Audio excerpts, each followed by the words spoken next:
Ituro rya Pentecote ry'u Rwanda, ituro ADPR, ryatangiriye Gihundwe ubu ni mu karere ka Rusizi mu burengerazuba bw'u Rwanda mu mwaka wa 1940.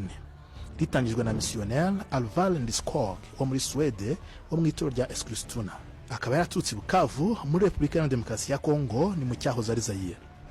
Abamisiyoneri rero bapfukamye kuri uyu musozi bawusengeraho, umusozi urahumanuka bavugiraho ubutumwa bwiza bwa Yesu Kristo. Mu mwaka wa 1943, Rudoviko Sagatwa wahoze afasha abamisiyoneri mu murimo wo gusemura yabaye umunyetorero wa mbere ubatijwe, nyuma aza no kuba umushumba.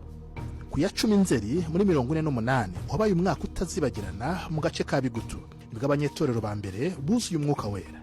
Abo ni abagabo batatu aribo Kapitura Gabriel, Karuhije Bernard na Niyiteka Philippe. Bari bateraniye mu Bigutu bari gusenga, buzura umwuka wera maze bavuga indimi nyinshi.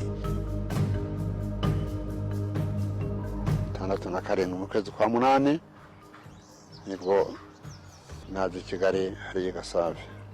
Twaje turi abapastori batatu, twaje tubaririza, tuhageze turimo tuhatambagira, abantu baratubona cyane, abana n'abagore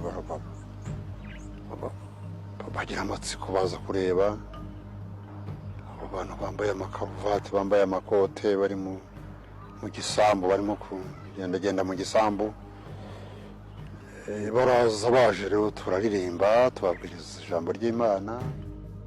Ubutumwa bwiza bwakomeje gukwirakwira hirya no hino mu gihugu, rijyana muri Rutsiro, Kayove muri 1962, rigera muri Ruhengeri muri 1964, rigera Amaheresho muri Nyamagabe muri 1966, ndetse na Matyazo muri 1967 aho ni muri Huye.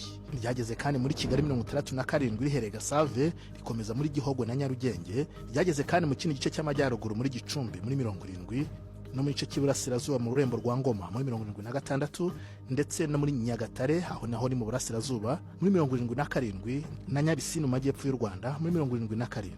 We came to Rwanda at 75. We went home 77. Yes, and you saw a small girl at the film with the babies. It was me. Amateka agaragaza ko abamisiyoneri n'ishyaka abakristo babaga bafite byagize uruhare mu kwihutisha ubutumwa bwiza, bubaka ndetse n'insengero, amashuri, ndetse bakora n'ibindi bikorwa bitandukanye nubwo hatabuze n'imbogamizi nyinshi. Itoro ADPR ryakomeje kwaguka kugeza ribaye rimwe mu matorero manini mu gihugu hose. Kuri ubu rifite abanyetorero basaga 3 miliyoni, rikaba rikora mu turere twose tw'igihugu.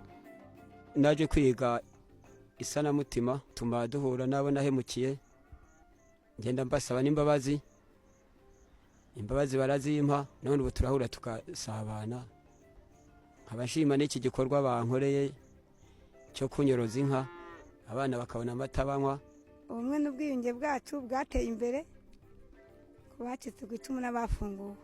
Ejo bundi kuri 23 twakoze ubukwe, uyu nguyu namuhaye umukobwa nawe nk'umuhungu. Ntabwo nari nzi gusenga icyo ari cyo, nta nubwo nakandagiraga mu rusengero, ariko nageze muri ambasada banyigisha ijambo ry'Imana, nanjye natangira njya mu rusengero.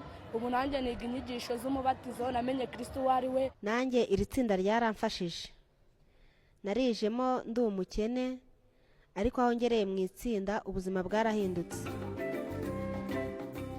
Fondasiyo y'ubuzima bwiza cyangwa UBF yagize umumaro mu bafatanyabikorwa. Uyu munsi wa none abantu batinyutse kwivuza indwara bativuzaga nko mu matorero yo hasi ibigisubizo. Ikindi abantu bishimira ni serivisi nziza, ndetse no mu bafatanyabikorwa nk'amavuriro, za klinike, kubishyura neza.